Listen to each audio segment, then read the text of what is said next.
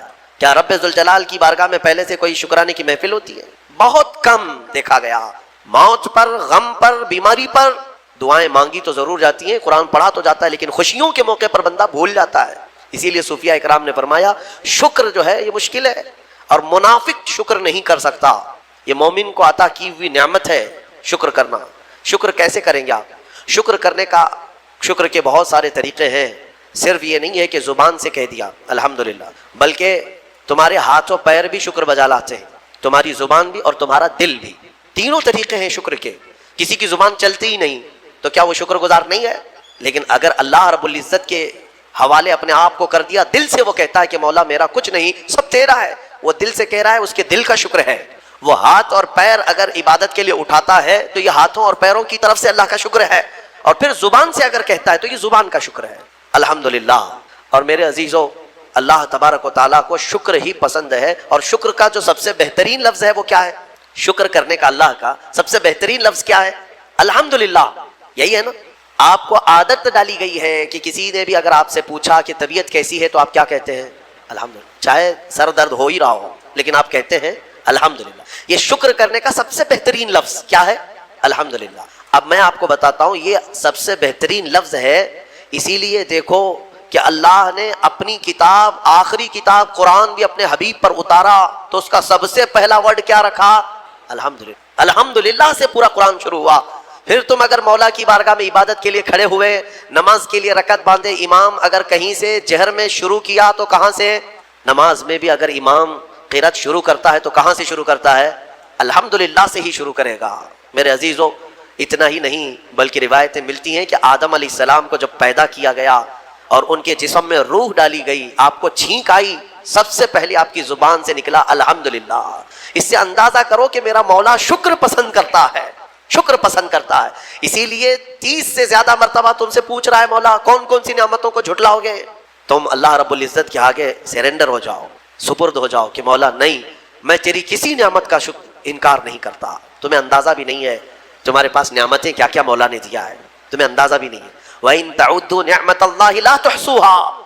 اللہ فرماتا ہے اگر تم گننا چاہو گے اللہ کی نعمتیں ہرگز گن نہیں سکو گے. کیسے گنیں گے؟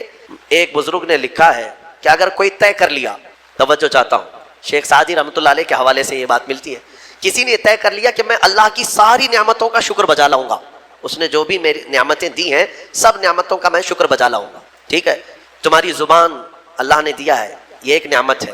ناک نعمت ہے، کان نعمت ہے، آنکھ نعمت ہے، ہاتھ ہیں، انگلیاں ہیں، پورے جسم میں ایک ایک عضو اللہ کی نعمت ہے.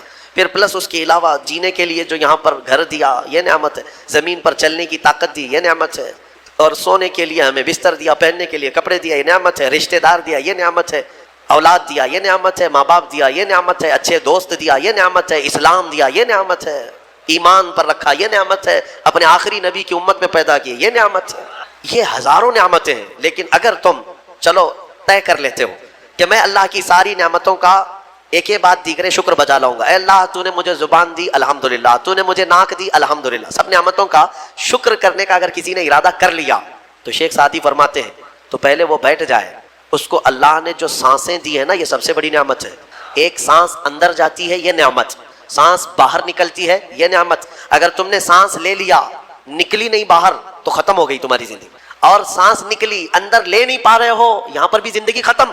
سانس لینا ایک نعمت، سانس باہر چھوڑنا یہ ایک نعمت. شیخ سعدی فرماتے ہیں اور ہر سانس نہیں ہوتی ہے، پرانی سانس نہیں آئے گی، پھر ہر سانس نہیں ہے تو ہر سانس کے بدلے ہی تم اگر الحمدللہ کہتے رہ جاؤ گے تو زندگی گزر جائے گی سانسوں کے شکر پر، باقی نعمتیں ویسی ہی رہ جائیں گی.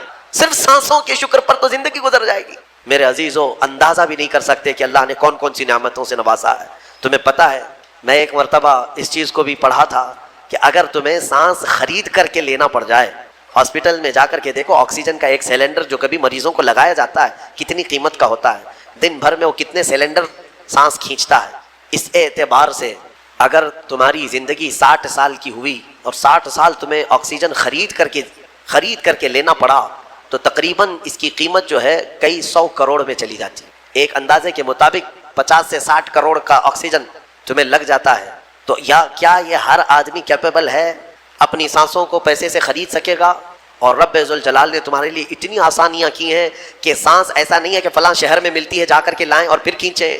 تم جہاں ہو تمہاری ناک کے قریب ہوائیں کیا ہے. اس رب قدیر نے اتنی بڑی نعمتوں سے تمہیں نوازا، تمہیں اندازہ بھی نہیں ہے. اور اسی لیے رب تعالیٰ فرماتا ہے فَبِأَيِّ آلَاءِ رَبِّكُمَا تُكَذِّبَانِ، تم میری کون کون سی نعمتوں کو جھٹلاؤ گے. حاتم اسم ایک بزرگ ہے، حضرت حاتم خلیفہ ہارون رشید کے زمانے کے. خلیفہ ہارون رشید کے زمانے میں بادشاہ نے ایک مرتبہ ان کو طلب کیا اور پوچھا کہ کچھ نصیحت کیجیے آپ مجھے.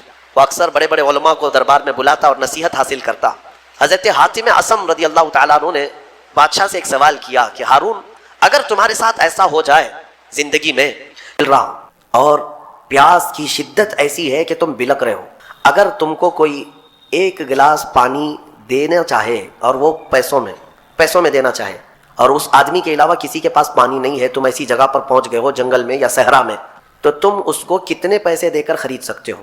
ایک گلاس پانی وہ بہت بڑی قیمت لگا رہا ہے، تم کو اگر بہت شدت کی ضرورت ہے تو تم کتنا مال دے کر کے خریدو گے؟ خلیفہ ہارون رشید نے کہا میں اپنی آدھی سلطنت بھی دینے کو تیار ہو جاؤں گا ایک گلاس پانی، کیونکہ ضرورت ہے انسان کی، جان بچانا ہے. تو حاتم اسم نے کہا ٹھیک ہے، تمہیں پانی تو مل گیا. کبھی ایسا ہوا تمہاری زندگی میں تم نے پانی تو پی لیا، پیٹ بھر کر پی لیا، پیٹ بھر کر کے، لیکن پانی اب نکلتا نہیں ہے، باہر نہیں نکلتا پانی، کوئی صورت ہی نہیں ہے کہ تمہارا پانی باہر آئے، پیشاب بند ہو چکا ہے. کوئی ایک حکیم ایسا ہے جو تم سے یہ کہے کہ میں تیرے پیٹ کا پانی باہر نکال دوں گا تو تو اسے کتنی قیمت دے گا؟ ہارون رشید نے کہا اس کو بھی میں اپنی آدھی سلطنت دے دوں گا، میرا پانی نکالتا ہے. تو حضرت حاتم اسم نے فرمایا ہارون تیری پوری سلطنت کی قیمت ایک گلاس پانی کے برابر ہے. اگر نہ ملے تو آدھی سلطنت اور مل جائے نکالنے کے لیے آدھی سلطنت، تو سوچ وہ رب ذوالجلال بغیر کسی قیمت کے روز تجھے پلاتا بھی ہے اور روز تیرے سے نکالتا بھی ہے. کتنی بڑی نعمت ہے تیرے لیے. میرے عزیزو، میں آپ کو ایک چیز بتاتا ہوں، میرے آقا صلی اللہ تعالیٰ علیہ وسلم نے اپنی امت کو سب سے زیادہ اگر دعائیں سکھائی ہیں تو وہ شکر کی دعائیں. شکر کی دعائیں تلاش کر لینا، یہ میرے مطالعے کے اعتبار سے میں آپ کو بتا رہا ہوں. آپ روزمرہ کی زندگی میں جو چیز بھی کرتے ہیں اس میں اللہ کا شکر ہے. میرے آقا نے سکھایا، آپ کھانا کھانے کے لیے بیٹھ رہے ہیں بسم اللہ پڑھ کر کے شروع کیے، کھانا ختم ہونے کے بعد میرے آقا نے سکھایا ہے الحمدللہ الذی اطعمنا وسقانا وکفانا وجعلنا من المسلمین. کیا ہے؟ تمام تعریفیں اس اللہ کے لیے، شکر ہے اس مولا کا جس نے ہمیں کھلایا پلایا اور ہمیں ہدایت دیا اور مسلمان بنایا. کھانے کے بعد بھی میرے آقا نے یہی سکھایا، کھانے کے بعد تمہیں کرنا کیا؟ یہی ہے.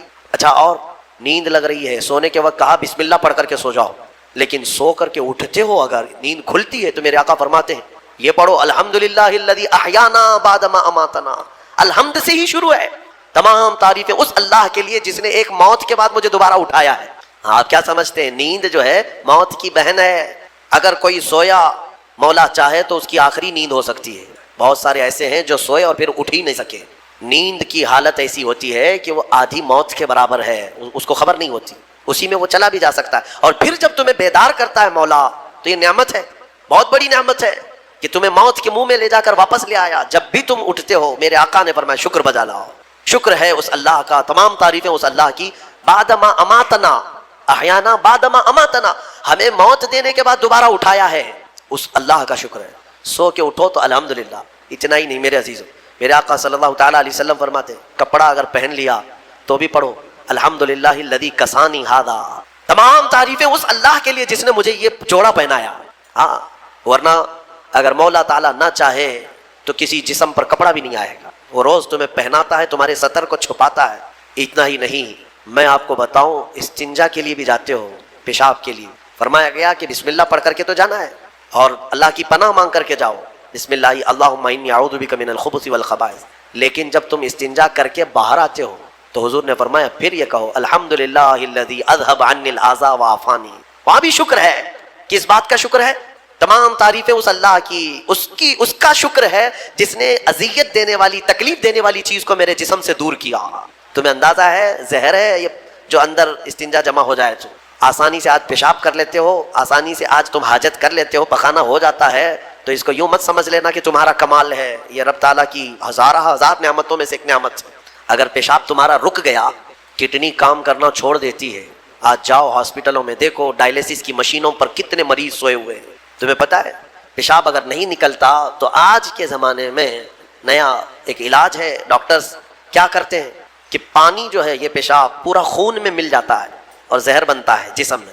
اگر ایک دن پیشاب نہیں ہوا تو پانی تمہارا جسم میں بھر جائے گا. اسی کو کریٹینن کا لیول بڑھنا کہتے ہیں. زہر بھر جاتا ہے. اب اس کو نکالیں کیسے؟ باہر آتا نہیں. ڈاکٹر اس کے لیے ڈائلیسس کی مشین اس کو لٹاتے ہیں. کیا کرتے ہیں؟ بڑی موٹی موٹی 2 سوئیاں یہاں حلق میں ڈالتے ہیں گردن کے پاس, یا پھر ہاتھ سے ایک پائپ جسم کا پورا خون نکالتا ہے اور مشین میں ڈالتا ہے, اور مشین فلٹر کرتی ہے. دوسرے پائپ سے فلٹر کیا ہوا خون اندر جاتا ہے, اور جو پانی ہے وہ مشین نکال کر کے باہر ایک ڈبے میں پھینکتی رہتی ہے. میرے عزیزو, میں نے اپنی آنکھوں سے دیکھا ہے ایک بار ڈائلیسس کرنے کے لیے 4 گھنٹے لگتے ہیں. 4 گھنٹے لگتے ہیں. اور کئی مریض ایسے ہیں جن کو ہفتے میں 3 مرتبہ یہ کرنا پڑتا ہے, اور ڈاکٹر ان کو ایک بوتل پانی دیتا ہے. لمیٹڈ پانی پینا, پورے 2 دن میں 1 لیٹر سے زیادہ پانی مت پیو. اللہ, چاہ کر کے وہ پانی نہیں پی پاتے, چمچ سے پانی پیتے ہیں, ڈھکن سے پانی پیتے ہیں کہ زیادہ ہو گیا تو جسم میں نکلنے کی جگہ نہیں ہے. خیر, یہ تو ڈاکٹرز نے پیشاب نکالنے کے طریقے تو اپنا لیے میرے عزیزو, لیکن اگر پخانہ نہیں نکلا تو اب تک اس کے علاجات بھی نہیں ملتے. کھا لیا آپ نے, اگر یہ غلاظت نہیں نکل پائی تمہارے اندر تو پورے جسم میں یہ زہر بن کر کے پھیل جائے گا, موت کا سبب بن جاتا ہے. جب ہم بیت الخلاء میں جاتے ہیں اور پیشاب پاخانہ کر کے نکلتے ہیں تو تمہیں کیا لگتا ہے؟ میرے عزیزو, یہ اللہ کی ہزارہ نعمتوں میں سے ایک نعمت ہے کہ اذیت دینے والی چیز کو اس نے ہمارے جسم سے ہٹایا ہے. اسی لیے مولا فرماتا ہے فَبِأَيِّ آلَاءِ رَبِّكُمَا تُكَذِّبَانِ, تم میری کون سی نعمتوں کو جھٹلاؤ گے. اچھا, یہ تو نکلنے والی بات میں نے کیا نا, نکلنے والی بات. لیکن تمہیں پتا ہے, تمہیں اگر کھانے کے لیے بھوک نہ لگے تو کچھ نہیں کر سکو گے. کھانے کی خواہش ہونا یہ اللہ کی نعمت ہے, بھوک لگنا یہ اللہ کی نعمت ہے. اچھا, یہ بھی میں آپ کو بتا دوں, بھوک لگتی نہیں ہے کسی کو تو یہ مصیبت ہے. کھا ہی نہیں سکتا, بغیر بھوک کے وہ اندر لے بھی نہیں سکتا لقمہ. یہ رب تبارک و تعالیٰ کی طرف سے نظام رکھا گیا ہے, وہ بھوک لگتی ہے وہ کھاتا ہے. اور ایک بات میں بتا دوں, ایک بڑی بیماری ہے دنیا کی, بھوک تو بہت لگتی ہے, آدمی کھائے جاتا ہے لیکن پیٹ بھرتا نہیں, سیرابی نہیں ہوتی, شکم سیر نہیں ہوتا. یہ بیماری ہے ہیضے کی بیماری. اس بیماری میں حجاج بن یوسف مر گیا. ہاں, بڑا گورنر تھا. جانتے ہیں, بھوک اتنی لگتی تھی اس کو کہ ایک مرتبہ ایک گائے پوری ذبح کر کے بھون کر کے اس کو کھلائی گئی, پیٹ نہیں بھرا. خواہش ابھی بھی باقی ہے, بھوک ابھی بھی ہے, اور کچھ کھلا دو. اس کو پھر انڈے کھلائے گئے, مرغیاں کھلائی گئی, اتنا کھلایا گیا کہ پیٹ پھٹ گیا اور زہریلا ہو گیا. آپ کو کیا میں بتاؤں, پیٹ 4 لقمے کھانے کے بعد, کسی کو 10 لقمے کھانے کے بعد ایسا لگتا ہے نا پیٹ بھر گیا, الحمدللہ پیٹ بھر گیا. یہ جو شکم سیر آپ کو لگتا ہے یہ اللہ کی نعمت ہے. کچھ لوگوں کو یہ بیماری ہے کہ تم ان کو 4 کلو بھی اندر کچھ ڈال دو تو یہاں کی جو چاہت ہے وہ نہیں جائے گی, ہاں, خواہش نہیں ختم ہوگی. اسی طرح پیاس لگنا اللہ کی نعمت ہے, اور پیاس کا بجھ جانا یہ بھی نعمت ہے. سکرات کے وقت میں فرمایا گیا کرے ایک ندی پانی بھی اس کو پلایا جائے تو یہ حلق نہیں سوکھے گا, پیاس باقی رہے گی. اور پانی. تم اندازہ کر سکتے ہو, 1 گلاس پانی پینے کے بعد اگر ٹھنڈک لگی, ہاں پیٹ بھر گیا, پیاس بجھ گئی, نعمت ہے اللہ کی یہ. اور ایک بیماری یہ ہے کہ اس کے اندر 1 بالٹی پانی بھی ڈال دیا جائے تو حلق نہیں سوکھتا, پیاس بجھتی نہیں ہے, پھر زبان چپکنے لگتی ہے, حلق سوکھنے لگتا ہے. یہ بیماری ہے. میرے عزیزو, میں تو صرف تمہارے جسم کی نعمتیں گنا رہا ہوں, تمہیں اندازہ بھی نہیں ہے. ابھی چند دنوں قبل میں نے اپنے بچوں کے سامنے بھی ایک بات عرض کیا تھا. میں 1-2 سال قبل شاید ایک مطالعے میں تھا, کسی چیز کی اسٹڈی میں, ایک نئی چیز میرے مطالعے پہ آئی تھی. ایک صاحب کئی دنوں سے وہ بیمار رہتے تھے. ان کو ہوتا کیا تھا, چلتے تھے تو اچانک ٹیڑھے ہو جائے اور ایسا لگے کہ دیوار گر رہی ہے. روڈ پہ چلے تو ایسا لگے کہ یہ گاڑی میرے اوپر گرے گی. ہاں, یہ ایک بیماری ہے. آپ زمین پر کھڑے ہوتے ہیں, 2 پیروں سے کھڑے ہوتے ہیں نا, بیلنس کیسے رہتا ہے تمہارا؟ یہ چاہے موٹے ہو تگڑے ہو لیکن سیدھے تو کھڑے رہتے ہو. اور چلتے ہو تو کیا ایک طرف جھک کے چلتے ہو, کبھی ادھر کبھی ادھر نہیں, ہوائیں چاہے جتنی بھی آئیں آپ سیدھے چلتے ہیں. یہ کون ہے جو تمہارے بیلنس کو مینٹین کیا ہوا ہے؟ صرف 2 ٹانگوں پر تمہارے پورے وزن کو کس نے قائم رکھا ہے؟ اگر تجربہ کرنا ہے تو مٹی کا ایک پتلا اس طرح سے چلا کر کے دکھاؤ, 2 ٹانگوں پر چلا کر کے دکھاؤ, بیلنس کون رکھے گا؟ ارے پتلے بھی اگر بنا کر کے کھڑا کرتے ہیں کہیں اسٹیچو تو انہیں گاڑ دیتے ہیں, کھڑا نہیں کر پائیں گے. اتنا تمہاری وزن کے بعد 80 کلو کا ایک پتلا بناؤ مٹی کا اور اس کو صرف پیروں پہ کھڑا کر کے دکھاؤ, نہیں کھڑا ہوگا, ہوا آئے گی گر جائے گا. تمہیں ہوا کیوں نہیں گراتی؟ کون ہے جو تمہیں برقرار رکھا ہوا ہے؟ آپ کو میں بتاؤں تو حیرت ہوگی آپ کہ کون سی چیز مینٹین کرتی ہے. پتا ہے آپ کو کون سی چیز تمہارے جسم کے اندر؟ نہ تمہارے ہاتھ، نہ تمہارے پیر. اللہ اکبر، اللہ کی نعمتوں پر قربان جاؤ. ایک صاحب انہوں نے مجھ سے ملاقات کی تھی اور اپنی بیماری یہ بتائی تھی کہ ایسا لگتا ہے، تعویذ بھی کرائے، دعا بھی کرائے، وظیفے بھی کروائے، بہت ساری. ایک ماہر دانشور تھے، انہوں نے مجھ سے یہ کہا کہ مولانا مسئلہ یہ ہے کہ ہمارے دونوں کانوں کے بیچ میں ایک چھوٹا سا پارا، ایک قطرہ ہوتا ہے پارے کا، لکوڈ پارا. دیکھیں آپ بی پی چیک کرنے کے وقت جو چڑھتا اترتا ہے مشینوں پہ، اس طرح کا ایک ہلکا سا ایک لکوڈ قطرہ ہمارے دونوں کانوں کے برابر بیچوں بیچ ہوتا ہے، اور وہ قطرہ ہے جو پورے بیلنس کو مینٹین کرتا ہے. وہ ایک قطرہ ہے، اگر اس قطرے کے اندر ذرا برابر بھی ادھر ادھر ہوا، وہ ایک طرف ہو گیا تو آدمی یوں چلنے لگ جائے گا. اگر وہ اس طرف ہو گیا قطرہ تو پھر آدمی اس طرف جھک جائے گا.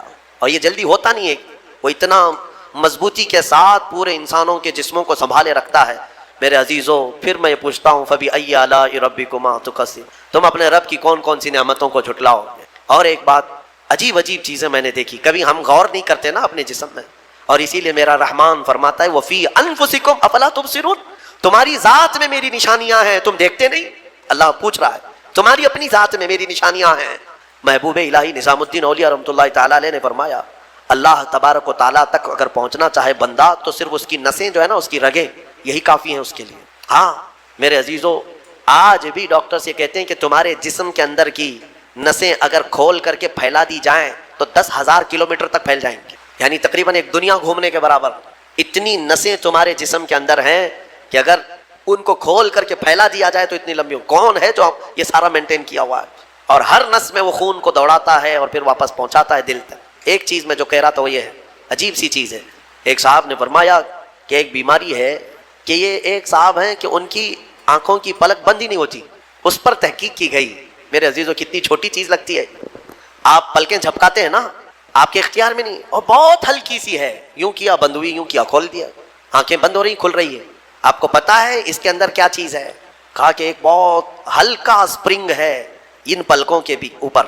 باقی سب جگہ اس طرح اپنے آپ نہیں ہوتے ہیں کہ خود سے جو ہے بند ہو رہی ہو کھل رہی ہو. کان کیا اس طرح کرتا ہے ہمارا، اٹھ گیا اپنے آپ، بیٹھ گیا اپنے آپ. یہ ہلکی سی پلکوں کی جو چمڑی ہے نیچے آتی اوپر جاتی ہے، نیچے آتی اوپر جاتی ہے. کیا چیز ہے؟ تو ایک صاحب نے ہمیں بتایا کہ بہت ہلکا اسپرنگ ہوتا ہے. اگر وہ اسپرنگ ختم ہوا کسی کا تو بلڈوزر سے بھی کھینچ کر کے بند نہیں کر سکو گے. ان پلکوں کی چھوٹی سی چمڑی کو کھینچ کر کے بھی بند نہیں کر سکو گے، وہ بند نہیں ہوگی پھر. اسی لیے مردوں کو دیکھو، اگر کسی کی آنکھیں بند نہیں کیا آپ نے موت کے بعد، وہ کھلی رہ گئی، تو پھر آپ گھنٹوں کھینچ کھینچ کے اس کی آنکھ بند کرو، بند نہیں ہوگی، نہیں ہوگی. کیونکہ موت کے بعد یہ سارا حصہ ختم ہو گیا، اور مرے ہوئے آدمی کو آنکھیں بند ہے اس کی، آپ نے بند کیا، پھر اس کے 1-2 گھنٹے کے بعد اس کی پلکیں اٹھا کر کے دکھا دو، کھول کر کے دکھا دو اس کی آنکھیں. سارے لوگ مل کر کے بھی اس کی آنکھوں کی پلکوں کو کھول نہیں سکے. میرے عزیزو، ہے تو بہت ہلکی سی چیز، لیکن تمہیں پتا ہے اس کی معنویت کتنی ہے؟ اس کی معنویت کتنی ہے؟ یہ بات میں کیوں کہہ رہا ہوں؟ ایک صاحب کو یہ بیماری کی وجہ سے، اس بیماری کی وجہ سے وہ پاگل ہو گئے. کیا بیماری تھی؟ کہ پلک جھپک نہیں رہی ہے، بند نہیں ہو رہی ہے، اور بند نہیں ہو رہی ہے تو نیند نہیں آتی. جیسے نیند آئے گی تو آنکھوں کا آٹومیٹک بند ہونا ہے، اور آنکھ بند نہیں ہو رہی تو سوئے گا کیسے؟ اور نس ہونے کی وجہ سے وہ مینٹلی ختم ہو گیا، پاگل ہو گیا، اور اب تو شاید مر بھی گیا ہوگا. یہ کافی 2-3 سال پہلے کی بات میں ہم اندازہ بھی نہیں کرتے کہ اتنی چھوٹی چھوٹی چیزیں. میرے عزیزو، ہمارے بال جو جسم میں ہیں، ایک رواں بھی اس کا بال کا، یہ اللہ کی نعمت ہے. آپ دیکھیں ایک بال بھی نکل گیا تو پھوڑی آ جاتی ہے، اس کی قیمت بتانے کے لیے کہ یہ یوں ہی اللہ نے نہیں دیا تم کو، یوں ہی نہیں. ایک خاتون کو میں نے دیکھا تھا، چھوٹی سی لڑکی تھی، وہ اس کے صرف یہ آنکھوں کے اوپر کی بھویں نہیں تھی اور بال کچھ بھی نہیں تھے، جس کی وجہ سے وہ اتنی ڈراؤنی لگتی تھی کہ بچے دیکھ کر کے بھاگ جاتے تھے. صرف یہ آنکھوں کے بال نہیں تھے، اور وہ چہرہ چھپائی رہتی. بہت بڑی ٹیلنٹڈ بچی، پڑھنے میں لکھنے میں ساری چیزوں میں بہت اچھی، لیکن اس کی وجہ سے وہ چہرہ چھپائی رہتی. اس دن مجھے محسوس ہوا کہ اگر ایک بھی چیز ہماری ادھر ادھر ہو جائے تو انسان کا سارا جمال ختم ہو جاتا ہے. اسی لیے میرے عزیزو، اللہ نے جو چیزیں تمہارے پاس آج دی ہیں، شکر بجا لاؤ، اللہ کا شکر بجا لاؤ. اور سورہ رحمان آج تم نے سنا ہے، بار بار مولا کی بارگاہ میں عرض کرو، مولا ہم تیری کسی نعمت کو نہیں جھٹلاتے، ہر نعمت پر تیرا شکر بجا لاتے ہیں. میں اپنی گفتگو کو سمیٹتے ہوئے آخر میں ایک حدیث سنا دیتا ہوں. اللہ کے حبیب صلی اللہ تعالیٰ علیہ وسلم نے ارشاد فرمایا، آج ہی میں نے درس قرآن میں بھی سنایا تھا. حضور اکرم صلی اللہ علیہ وسلم نے فرمایا، 3 چیزوں کو غنیمت جانو. 3 چیزوں کے آنے سے پہلے وہ 3 چیزیں کیا ہیں؟ توجہ سے سنو. میرے آقا فرماتے ہیں، جوانی ہے تو غنیمت جانو بڑھاپا آنے سے پہلے. جوانی کو غنیمت جانو بڑھاپا آنے سے پہلے. اس لیے کہ بڑھاپے میں جو کچھ ہوتا ہے وہ پھر وہ بوڑھوں کو معلوم ہے، ساری چیزیں ایک کے بعد دیگرے رخصت ہونے لگ جاتی ہیں، وہ طاقت نہیں، وہ قوت نہیں۔ بڑھاپے میں بہت خواہش تو ہوتی ہے کرنے کی، لیکن کر نہیں سکتا۔ اسی لیے جوانی کو غنیمت جانو اے نوجوانوں، عیاشی میں برباد کرو گے تو پچھتاؤ۔ دوسری چیز میرے آقا فرماتے ہیں آج صحت ہے تو صحت کو بیماری سے پہلے غنیمت جانو، بیمار ہونے سے پہلے دیکھو اپنے ہاتھوں کو، پیروں کو، سب صحیح سلامت ہے آج؟ آنکھ دیکھ رہی ہے، کان سن رہے ہیں، زبان بول رہی ہے، ہاتھ پیر چل رہے ہیں، شکر کرو اللہ کا۔ اس لیے کہ ہم نے دیکھا ہے چند دنوں کے بعد ایسی بیماریاں جکڑ لیتی ہیں، سجدہ کرنا چاہتا ہے لیکن پیر مڑتے نہیں۔